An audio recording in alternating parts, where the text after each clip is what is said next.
I've been talking with some Southerners, and I think it's a bit of a Northern problem. Yeah. Which is like talking to people from the Northeast is often not chill. Or like a coastal city. Like they have a completely different understanding of how people are. Yes. And that's like something that I've struggled with since moving to New York. It's like, wow, these people are, and this is like, I saw this with the Graham Platner discourse. Like, okay, so that's really interesting. So let me introduce you. Okay. So this is Caroline Debnam. Hi. Hi. Thanks so much for coming on the show. Thank you for having me. Yeah, of course. This is Critical Babe Theory. My name is Francesca, and today we're here to talk about like the smear campaign on Graham Platner. Now, does smear campaign say whatever? Smear campaign hit Rat fucking. Okay, great. Yeah. You're like, let's just take it. It is. It is.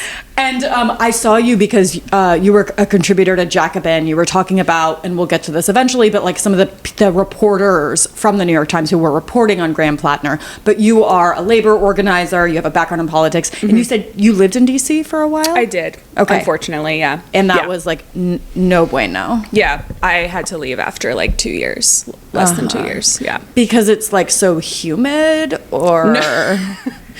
No, but it is. It's very humid. It was because like swampy. I was like right after college was like a little bit, I just thought like growing up in the conservative South that like if you are not conservative South, you're on my side, you're a leftist. Right. And then I moved there and I realized like everyone is like an evil technocratic liberal in like kind of an insane way. And I'm seeing this a lot with like the Graham Platner discourse. Can you, just to break it down, talk to me more about the characteristics of an evil technocratic liberal?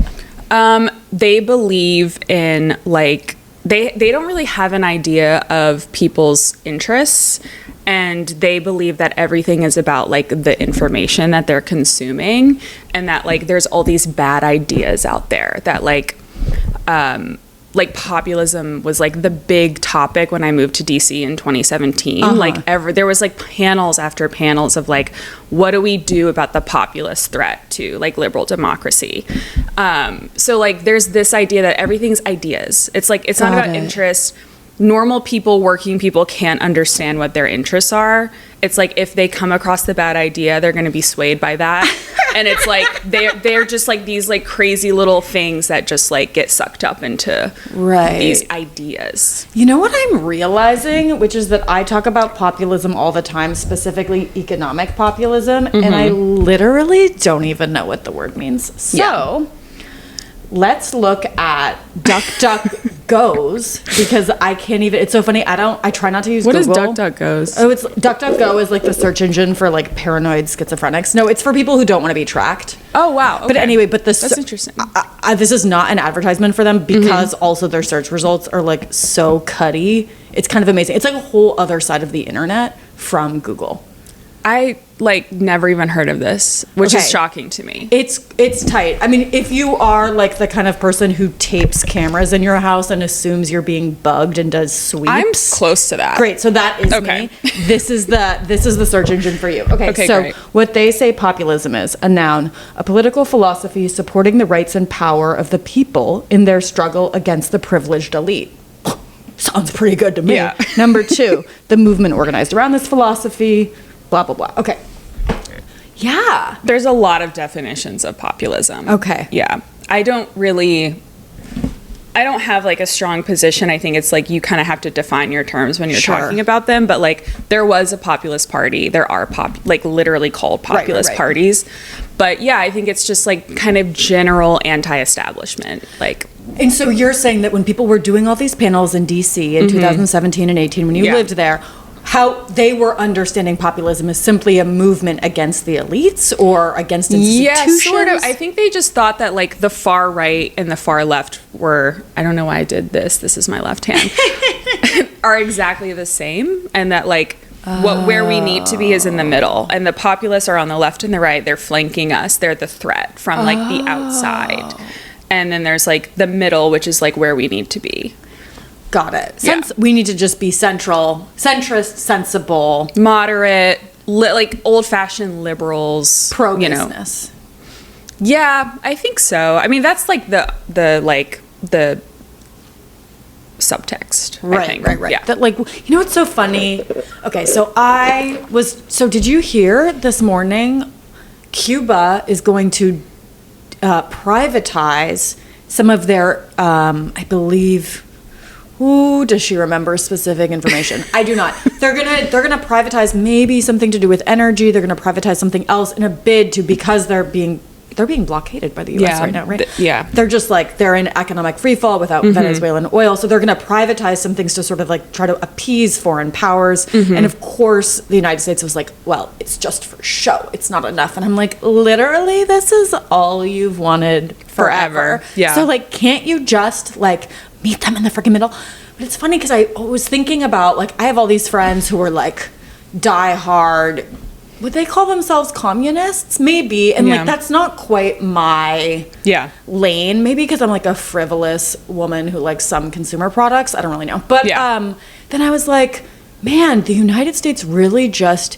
hates Cuba because they tried to get rid of like corporations, man. Yeah, because they tried to buck their like hegemony, and they're like, they were like, we're not going to get involved in the capitalist hegemony. We're going to do something different. And like, can't we just be like, it takes all kinds, man? It would be great if that's what people thought. You know what also is crazy? Somebody was telling me, who's relatively reputable, that like, I guess things are going really well in North Korea right now, which is like so crazy. Like, they built a bunch of housing. The economy's going great, which I was just like, that's literally everybody in DC's nightmare. Absolutely.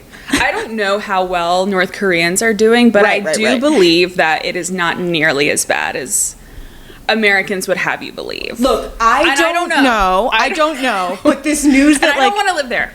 I don't want to live there. Kim Jong-il is like not my vision of an ideal leader. But the news that's coming out that like it's morning in North Korea, I was like, that's amazing. Yeah.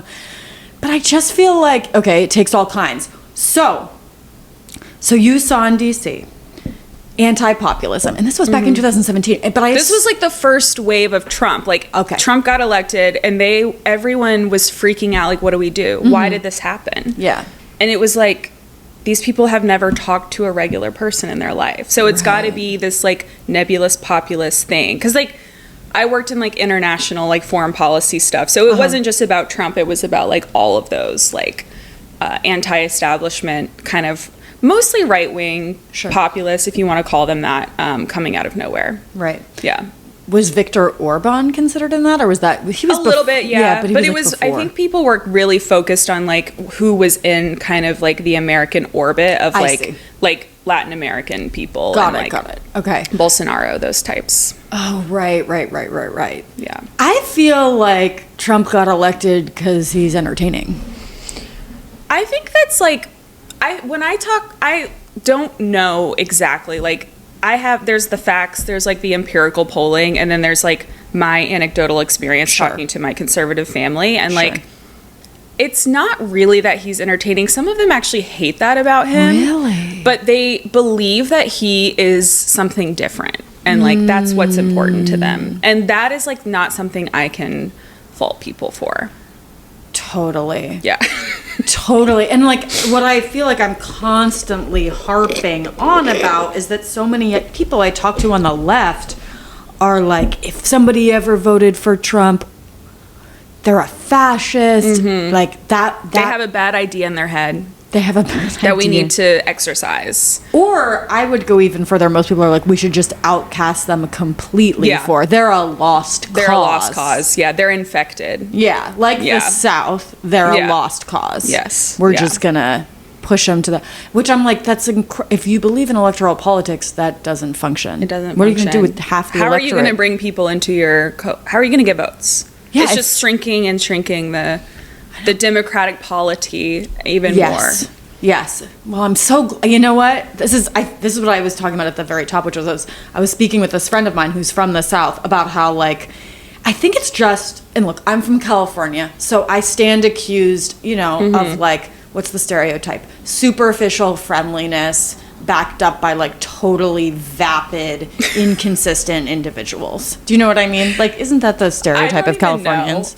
That sounds about right to me. Yeah, but then like you go to California and everyone's like, "Hey, how?" I mean, and it's not dissimilar to Southerners are very polite, but they're a little more earnest. I think they're a little more earnest, and I think there's this general sense that Southerners have like a little backbone behind them and like will actually show up as good neighbors, whereas in California that is completely. Okay. I think the stereotype is that it's not true, and I will say in my experience, the way this has played out specifically in coffee shops is if you go to California and you try to get a frickin' coffee, like every asshole will spend like 3.5 minutes just talking to the barista, like catching up about where they like went on a hike with their dog. And as somebody who's lived in New York now for most of my life, that's unbearable.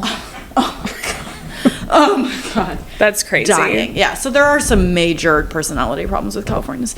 But I think that the political establishment in this country has a coastal elite problem, which is that people specifically from the Northeast, also from California, are just freaking annoying to talk to. Yeah. I mostly agree with that. Thank you. Yeah. I think like I spent a lot of my time when I was growing up, like kind of, I'm from the South. That's like embarrassing. And like people are like, you know, if people hear like a Southern accent, they're like, that person's like stupid. That's the stereotype. Oh God. And then now that I'm like getting older and more mature and like have met a lot of different types of people and have lived in New York for a certain amount of time, like I'm like, wow, Southerners are actually kind of amazing. And like, yeah, I mean, everyone has like their bad qualities. Like I think there's a lot of like bad things about Southerners. Like I do think that sometimes it's just easier for them to like kind of revel in ignorance. Like they kind of, some of them wear it as like a badge of pride, which is like a cultural thing. And I get why they do that, but like, yeah, I don't know. Whoa, that I've never heard before. I will say, just full disclosure, I am Daughters of the American Revolution and First Families of Virginia. What is First Families of Virginia? It's literally what it sounds like. What it sounds like. I'm an 11th generation American. Yeah. When J.D. Vance is out there talking about heritage Americans, he's talking about you. He's talking about me, and I would have to look into it more, but I might out heritage J.D. himself. Is that like? Did like you grow up in Virginia? No. So my father's family was from Roanoke. Okay. And I did not. I grew up in, the westward expansion promised land, the degenerate. I mean, I love San Francisco, but I'm from San Francisco, which is like the psychic insanity of San Francisco and all the movements. I was just researching the Est movement. Do you know about the Est movement? I don't. God, you know what? We don't have enough time. It's just like these crazy psychedelic thinkers, and it's still like this with the AI people. They're just... San Francisco is a hotbed of deranged ideas. Yeah. We won't stop. The city won't stop. There must be something happening there. There's something freaking happening there. The veil is thin there. Dude, I mean, and look, I'll admit it. I'm first and not to admit in a good way. No, the veil is thin with me. Yeah. In general. And that's why when I go to the South, I'm like, I gotta hold on because the ancestors are taking me back. Yeah. You know? Yeah. So I have to be very careful. No, I'm not even kidding, dude. I need to be in like a cold alpine situation. Like bring me to Colorado and my head will sit right. Yeah. Do you know what I mean? Take me to the tree line. Yeah. But I get down south.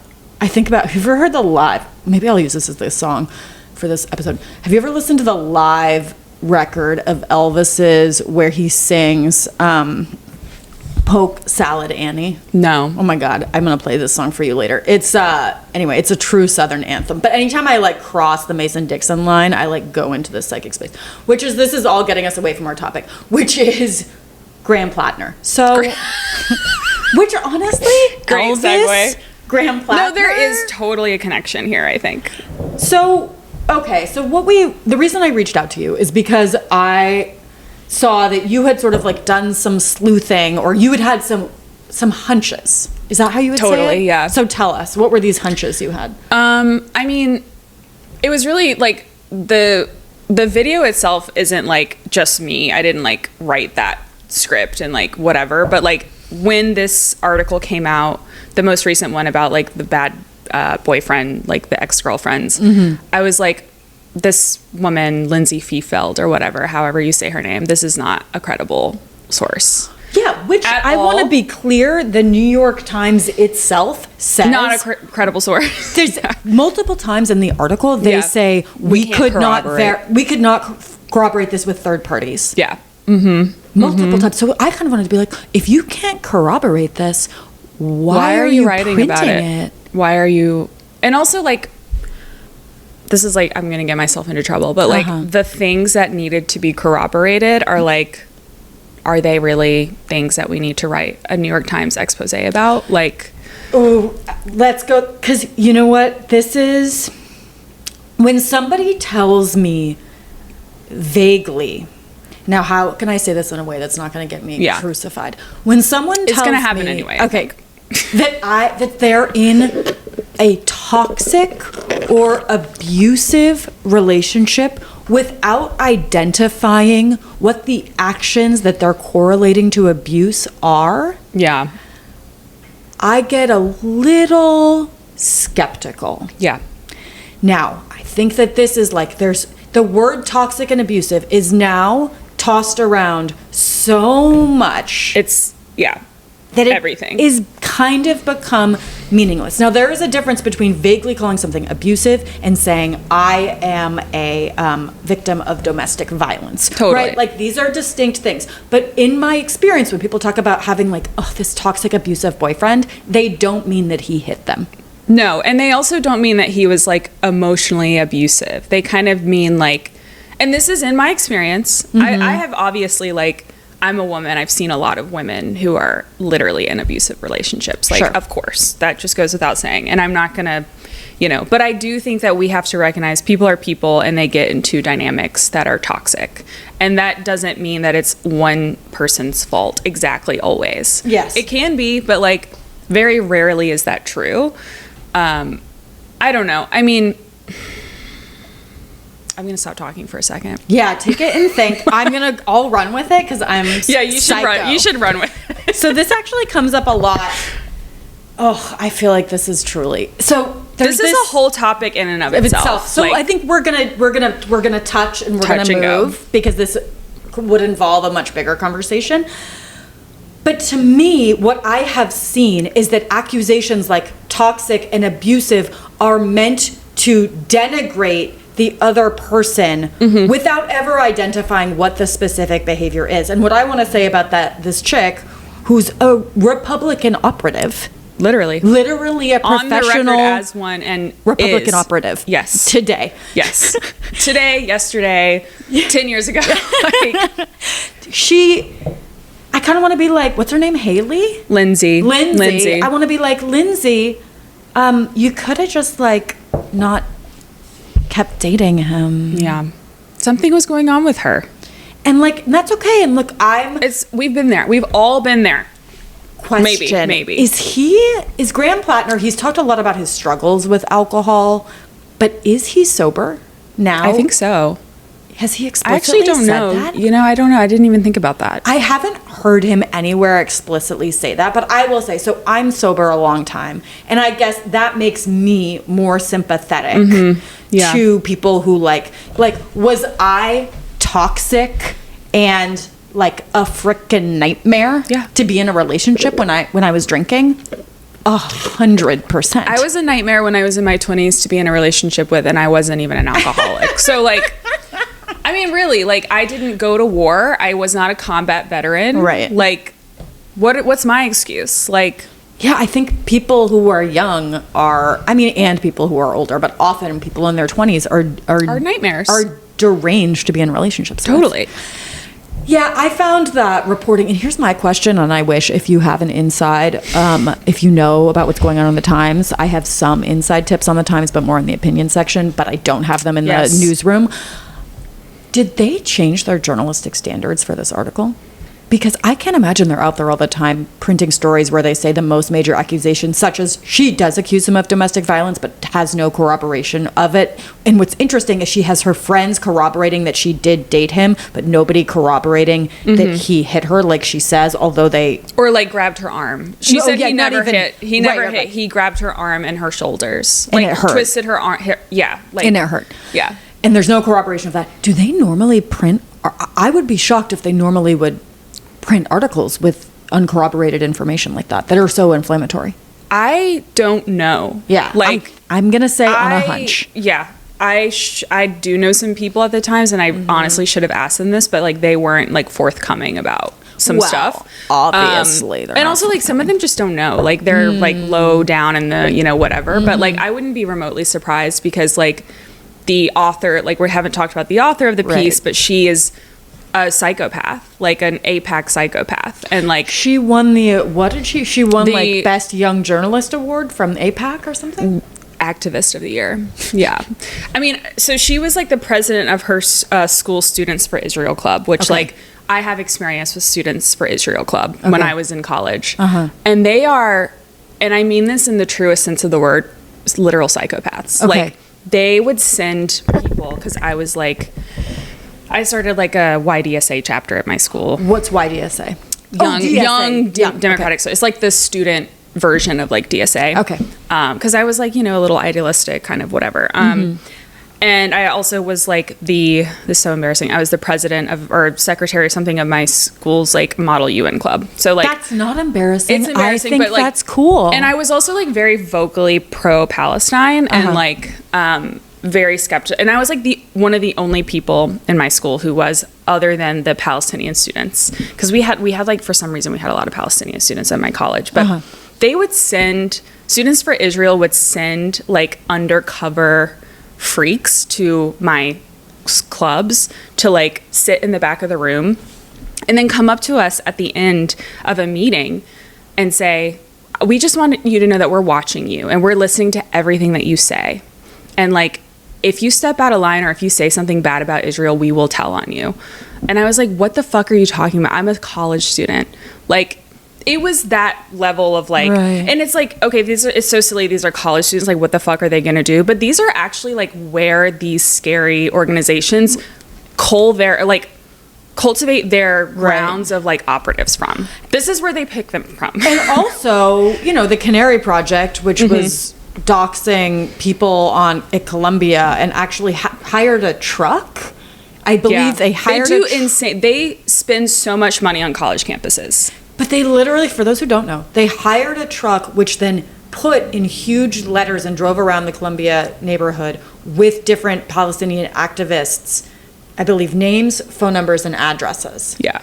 And I don't know, maybe the Canary Project isn't actually led by real college students. Actually, now that I say this, it sounds like probably they have college students who are like figureheads for them. But I bet it's an organization that has like more funding and is more official. But like real stuff, obvious, in what we know with the October 7th protests, after the post-October 7th protests at Columbia, like the stuff that happens on college campuses is legit and is intense. It's intense, and it's meant to scare you. It's like there's a lot of ideas that are going, like people are coming to the right and the left on college campuses, and like they are paying to like AstroTurf organizations to make sure that people don't step out of line and become too, left wing or whatever. Like this is like the definition of like manufacturing consent and like astroturfing ideologies and stuff. Like they do that. And AstroTurf is, for those who don't know, is like, as opposed to a grassroots political movement, which would be like kind of organic and natural, astroturfing would just be like, it's sort of this art top down. Yes. We come in, we give you a bunch of money, which is what they did. That's like what Students for Israel does. Yeah. So what's the chick's name who wrote the article? Katie Glueck. Yes. Yeah. And her family are settlers in the West Bank, isn't that correct? They're not in the West Bank. They moved to Haifa, which is like it's like on the little bay. It's on the bay. It's not Tel Aviv, but it's like a little far away. It's a little further away, and it's like kind of a very historically important city in a way that like Tel Aviv isn't. Like Haifa's just has like so much more history with like the original settlers. Right. But yes, they moved from Kansas to Haifa, which is like anytime an American moves from America to Israel, I think there's something wrong with you. To be honest. Let me go back through my catalog of people I know. I don't think I know anybody who ever moved to Israel. I know one person. Yeah. Crazy person. I mean, to me, I don't think they would listen to this. okay, how can I say this in a way that I do know some people who, even post October 7th, continue to send their teenage children to Israel, to Tel Aviv. Birthright? No, Oh. to live there for the entire summer. What? In the middle of like kind of That's the most crazy to me. intensive bombing. Yeah. And to me, I was like, okay, there's got to be something that I can't quite hook into. Mm-hmm. What would cause you to send your children to a place that's in an active war zone? Totally. There's something going on. There's an ideological, here's what I'll give Israel. Really able to create strong psychological bonds with their citizens. Totally. Like, something psychological is happening there. and look, I understand it, and so my kids are, depending on how you are going to define Judaism, my kids are part Jewish. Mm-hmm. And I wrote a play about the campus protest movements after October 7th. So this is something I think about a lot. I write about a lot. And I understand the specter of the Holocaust. Yeah. I get it. But there comes a point at which one has to be able to see the reality before you. And yes, were the Jews once dispossessed? Were they massacred? Were they annihilated? Was there a genocide? Yes. But that is not the past does not protect you from committing wrong in the future. Of course not. Yeah. For anyone. No. Yeah. So what's Gluck? What's her? Katie Glueck, I think. Katie I don't Glueck. actually know exactly How to say her pronounce name. it. Yeah. So she's a reporter at the Times. She received this award from AIPAC to be a young activist, and she's the one who wrote this most recent article about Platner. And I do think we should kind of touch on, so there's a bunch of different controversies with Platner. Can you kind of run through some of them? Well, I guess the first one was the Nazi tattoo, the Right. supposed Nazi tattoo, Right. which is, that in and of itself was such a crazy thing to me because a lot of people were like, he knew what it was when he got it. Some people were like, he knew what it was later and didn't do anything. And other people were like, of course he didn't know. I'm in that camp. I Okay. don't think he knew. Okay. And I say this because I didn't know what that was. And a lot of people I think also didn't know what that was. I've talked to people who are Jewish and not Jewish about this, and a lot of them, in fact almost all of them, I can't think of someone who knew what that was. It's not like a swastika. Yeah. Or even for me, there's a lot of people that have Iron Cross tattoos, which to me that's more of a Nazi symbol than, in my mind, I associate that more with the Nazis than I do the skull and bones thing. Okay. But I also I don't know, and I don't know if it's super interesting to get into what he knew and what he didn't know, because at the end of the day, the idea that this man is a Nazi is so unbelievably ridiculous that why are we even kind of debating it? I guess I heard, and we're also going to talk about, Ezra Klein he talked about Graham Platner recently on his show. And one thing he said that I do agree with, which is Platner was so free with saying stuff on Reddit back years ago, that if he were an anti-Semite, we would know because he would have been posting, because clearly the man felt fine posting outrageous stuff. Yeah. So I guess I'm agnostic on the tattoo, if he knew, if he didn't know. As somebody who has, when drunk, gotten some ill-advised tattoos, I also have that sympathy. Yeah. But I'm sort of none of it is relevant because I just don't think there's no evidence that he's actually anti-Semitic. There's no evidence. And so this idea, I think this is a classic smear campaign. Okay, it's great. We're going to find a reason. Oh, he has this tattoo. It is associated with Nazis in some parts of the world, apparently. I had never heard that before. So I don't really know. And I could just be ignorant, and I accept that. But I don't believe there's even a small chance in hell that he is anti-Semitic. Because he just had so much opportunity. Yeah. To talk about it. And you know what And I people think love to talk about on the internet? How they hate Jewish people. Yeah, totally. And also for Americans, I think it's different because Americans do have an ignorance for some of these symbols. I think that Jewish Americans probably don't, but like I think for like Europeans, like maybe more Western Europeans have way more knowledge of all of the different symbols that would be associated with a Nazi ideology or party. Like he got it in Croatia. There's weird stuff going on in the Balkans. Like I've been there. It's hella racist out there. It's racist, but also like I bet that symbol is just like, I don't even know if like that symbol there would mean Nazis. I don't know. But like to me, I don't think that there's any reason to believe that he did that with malice at all. Yeah, I mean, I more think he did it with just like drunken stupidity. Yeah. As somebody who's also done stuff when they were drunk and stupid. Yeah. So there's the Nazi tattoo, there's the Reddit comments where mostly he just says some like mean stuff about women, kind of, and then also talks about being a socialist. Yeah.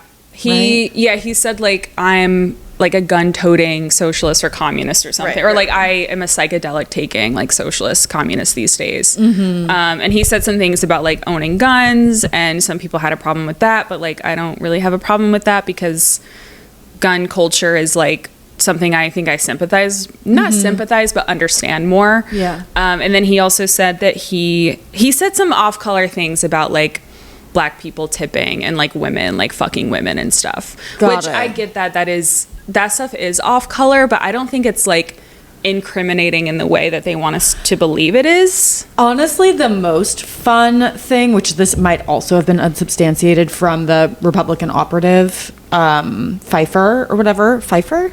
I don't Her name will be somewhere in the notes. Yeah.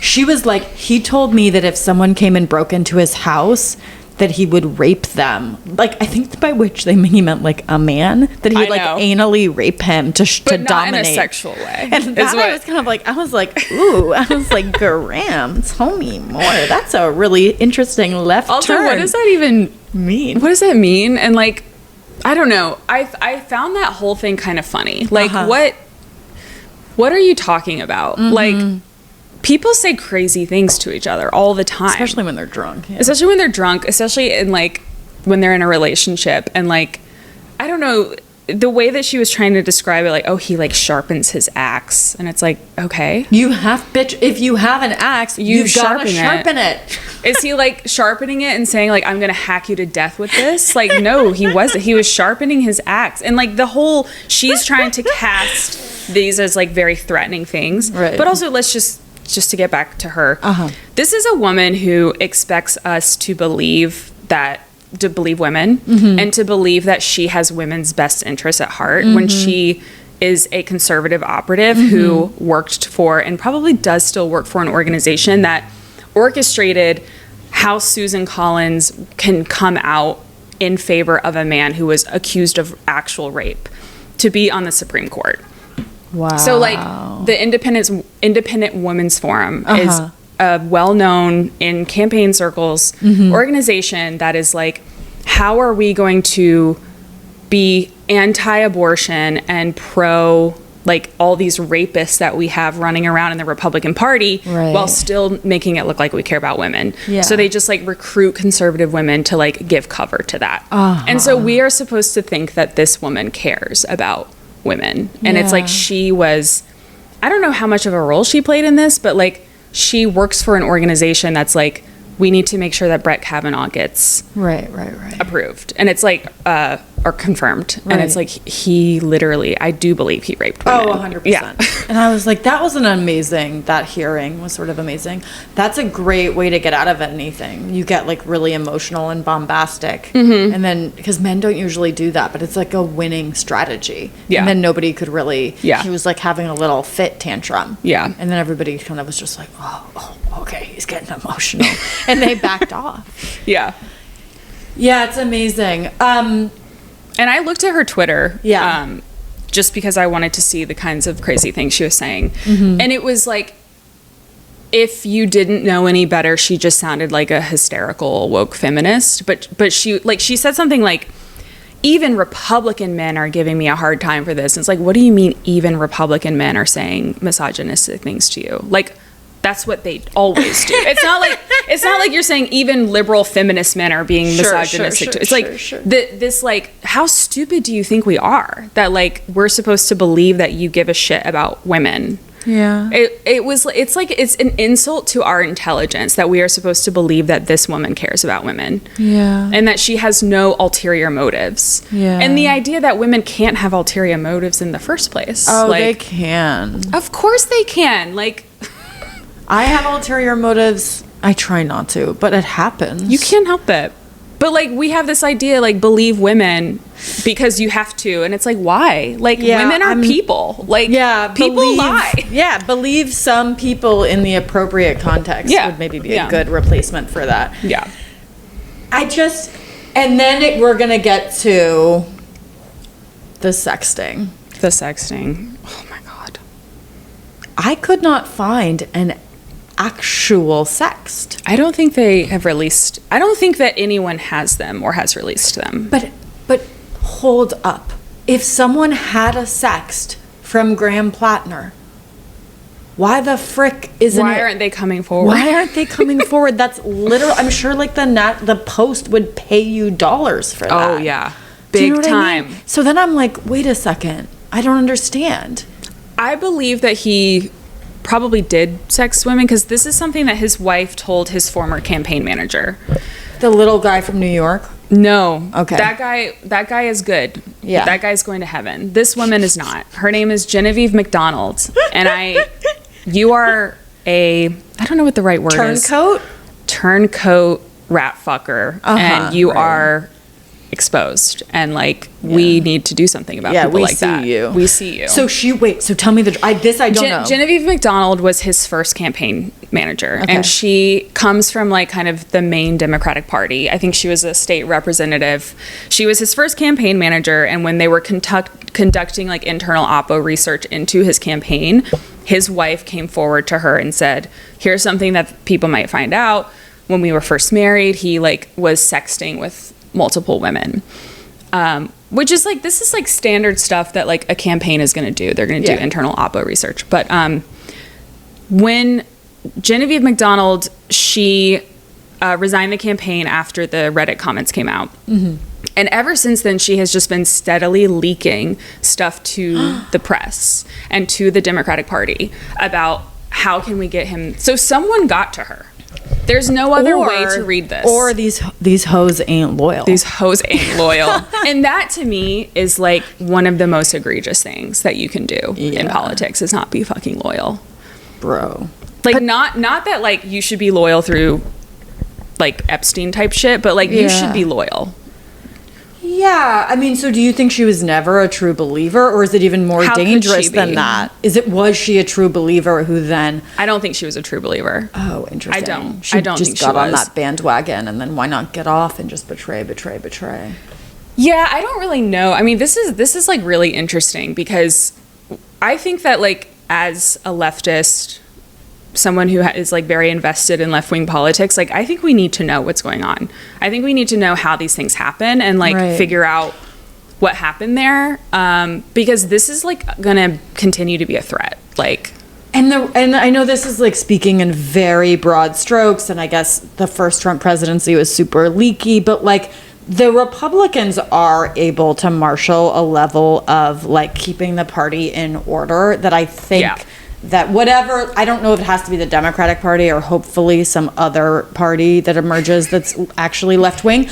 Like, we need to emulate the discipline and the heads-down attitude of, like, under torture you die rather than give up the name of your comrades. I literally could not agree more with that. Like, it's time to become... It's time to be serious. It's time to be serious. It's time to be people of substance. Absolutely. Integrity, substance. Like, yeah, you might have to put up with some, like, crazy Reddit comments to get your guy elected, but that's what you have to do. You have to fucking grow a thick skin. Yeah. Like, I think that...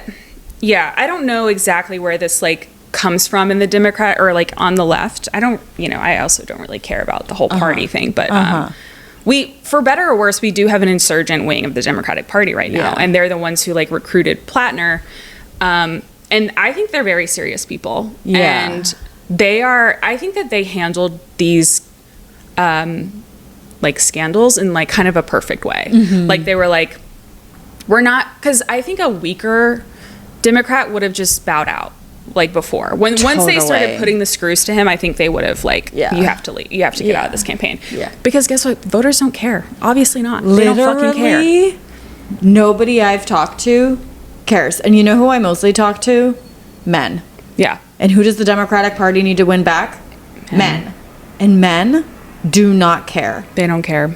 They don't freaking care because it's irrelevant. It's irrelevant, and it also makes him more like them, I think. I really do think that, like, for better or worse. Like, oh God, there's so many things going on with this, like, the kind of discourse, like, you know, I don't know. There was, like, someone posted something, someone put something in the, what's her name? Joan something.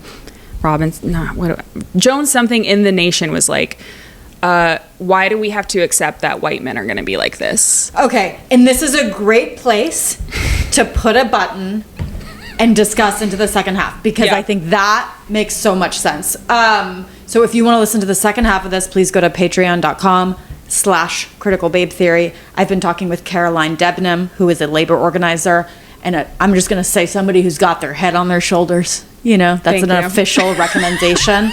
And we're going to get more into the discourse around the left, and I would say maybe the liberal discourse on the insurgent left. Yeah. More in the second half.